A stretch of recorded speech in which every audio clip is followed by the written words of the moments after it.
Champions trophy 2025లో group దశలో చివరి match కూడా ముగిసింది. ఇప్పటికే టీమిండియా, న్యూజిలాండ్ జట్లు సెమీస్కి చేరుకోవడంతో దుబాయ్లో ఆదివారం జరిగిన ఈ మ్యాచ్లో గెలుపు కీలకం కాకపోయినప్పటికీ టేబుల్లో టాప్ పొజిషన్ని డిసైడ్ చేసే మ్యాచ్, ఒకరిపై ఒకరు ఆధిపత్యం చూపించే మ్యాచ్ కావడంతో ఇరు జట్లు కూడా పోటాపోటీగా తలపడ్డాయి. ఆరంభంలో న్యూజిలాండ్ బౌలర్ల దెబ్బకి టీమిండియా కొద్దిగా తడబడినప్పటికీ శ్రేయాస్, అక్సర్, హార్దిక్ అద్భుతంగా ఆడి జట్టుకి ఫైటింగ్ స్కోరుని అందించారు.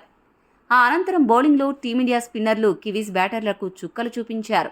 ముఖ్యంగా వరుణ్ చక్రవర్తి తన స్పిన్తో చక్రం తిప్పాడు. న్యూజిలాండ్ని మడతెట్టేసి టీమిండియా గ్రూప్ ఏలో అగ్రస్థానంలో నిలిచేలా చేశాడు. మ్యాచ్ అనంతరం టీమిండియా కెప్టెన్ రోహిత్ శర్మ మాట్లాడుతూ, సెమీస్కి ముందు జరిగిన ఈ మ్యాచ్లో మేము కొద్దిగా తడబడినప్పటికీ జట్టుగా మెరుగైన ప్రదర్శన ఇవ్వడం చాలా సంతోషంగా ఉంది. ఆస్ట్రేలియా లాంటి జట్టును ఎదుర్కోబోయే ముందు మేము ఈరోజు సాధించిన గెలుపు తప్పక మాలో ఆత్మవిశ్వాసాన్ని పెంచుతుంది. ఐసీసీ ఈవెంట్స్లో న్యూజిలాండ్ జట్టుకు మాకు ఎప్పుడూ చాలా కఠినమైన పోటీ ఉంటుంది. అయితే ఈ మ్యాచ్లో మేము నెగ్గి వారిపై ఆధిపత్యం చెలాయించడం చాలా సంతోషంగా ఉంది. ఇక ఈ మ్యాచ్లో హర్షిత్ రాణాకి విశ్రాంతి ఇచ్చి వరుణ్కి అవకాశం కల్పించడం కూడా బాగా కలిసొచ్చింది.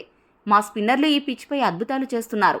వరుణ్ చక్రవర్తి కోసం ప్రత్యేకంగా ఏమీ చెప్పే పనిలేదు. అతడి బంతులను బ్యాటర్లు రీడ్ చేయడానికి చాలా ఇబ్బంది పడ్డం మేము గమనించాం.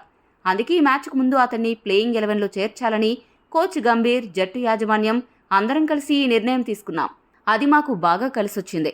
నలుగురు స్పిన్నర్లతో బరిలోకి దిగడం కూడా అందరినీ ఆశ్చర్యపరిచే ఉంటుంది. ఇక అన్ని విషయాలను దృష్టిలో పెట్టుకుని నాకౌట్ మ్యాచ్లకు జట్టు కూర్పు చేస్తాం. ఇది మాకు పెద్ద తలనొప్పిగా మారినప్పటికీ ఈ ప్రక్రియలో కొన్ని కఠిన నిర్ణయాలు తప్పవు. ఏది చేసినా జట్టు ప్రయోజనం కోసమే. ఇక కీలక సమయంలో శ్రేయస్ అయ్యర్, అక్సర్ పటేల్ ఆడిన ఇన్నింగ్స్ కారణంగానే మేము మంచి లక్ష్యాన్ని న్యూజిలాండ్ ముందు ఉంచగలిగాం. ఏది ఏమైనా ఈ మ్యాచ్ మాకు సెమీస్కి ముందు మంచి బూస్ట్ని ఇస్తుంది. సెమీస్లో కూడా జట్టుగా ఇలానే సమిష్టిగా ఆడి ఫైనల్కి చేరుకోవడమే ఇప్పుడు మా ముందున్న లక్ష్యమని రోహిత్ ముగించాడు.